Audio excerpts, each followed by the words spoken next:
All that's left to do now is radiator and intercooler, and then I can get on with the rear end. So the next stage will be getting the subframe all sorted out, cutting it down so it's a bit narrower, mounting the diff and figuring out how that's going to all bolt into the back of the car. I can imagine there's going to be quite a lot cut out of the back there, but we'll wait and see. I haven't done a very good job of filming little updates here and there, but today I've cracked on with the subframe. I just chucked the subframe underneath so I could see where I need to cut. Come out. Check out the shocks. The shocks actually line up, which is rather good. So for the minute I won't need to change the shocks. But these shocks are obviously way too stiff for a four-wheel drive setup. Boot floor's going to have to come out, which was something I wanted to do anyway because I want to put an alley one in. Pretty much it looks like it's just the spare wheel well that needs to come out, but I want to cut the whole boot floor out and put alley in there. But how sick is that? I've even got room up the front here for the Land Rover viscous coupler so that it doesn't need to go in the tunnel, which means I wouldn't need to cut the tunnel. And I could even fit a fuel tank over there if I wanted to put it back on the road. There isn't really enough room for an exhaust down through there.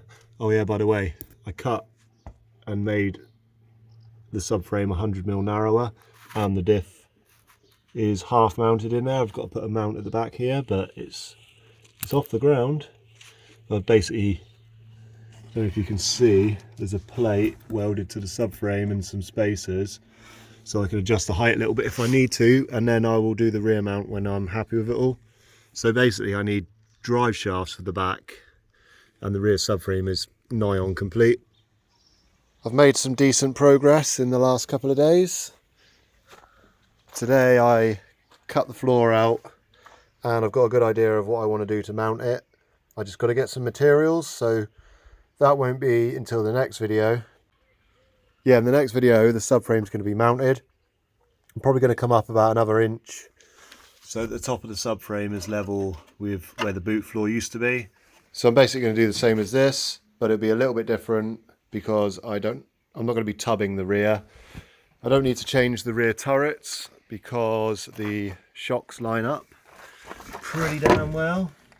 In fact, it's sat on suspension right now. The shocks are the only things holding the body up.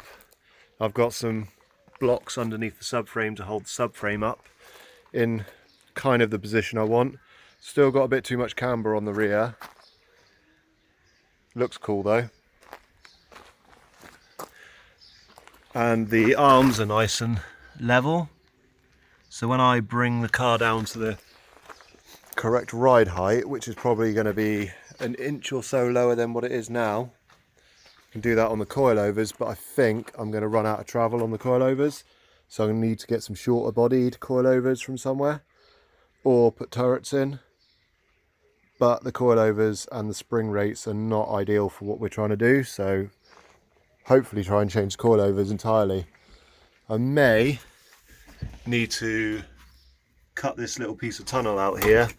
You can see it goes much lower, so I might just continue this side, this height all the way back, and then I'll have plenty of room. So if we look from the front, you can actually see the nose of the diff back there. Obviously diff's going to be about an inch higher. I think we might need to just put a little bit of tunnel in the back there. I also need to mount the viscous coupler somewhere, so it might be worth me waiting. I've got plenty of room up underneath where the rear seat would be, but it might be worth me waiting until I've got that and then cutting a tunnel, because I could put the viscous coupler in that area, which is probably a nice strong area for it to go. Apart from that, the car is pretty much back together. I haven't finished up the cooling and the intercooler yet because the slight change in position of the engine got a little bit of an interference down there with the throttle body and the fan. I can't put the fan any lower because the intercooler pipe goes underneath, so I just need to work out what I'm going to do there, either trim a bit off the fan or trim a bit off the throttle body. Unfortunately, the bit underneath that's catching is protecting the TPS, because the TPS will hit next. So it might be a case of just waiting and changing the whole setup. But yeah, pretty happy with how all the mounts and stuff came out. I've got a little bit of sorting out to do here, put some clips down to hold the fuel filter, and also need to make an exhaust, decide what I'm doing there, and make a screamer pipe, decide what I'm doing there. But apart from that, it's going pretty well. So I think that's going to be it for this video, and the next video we'll have subframe sorted.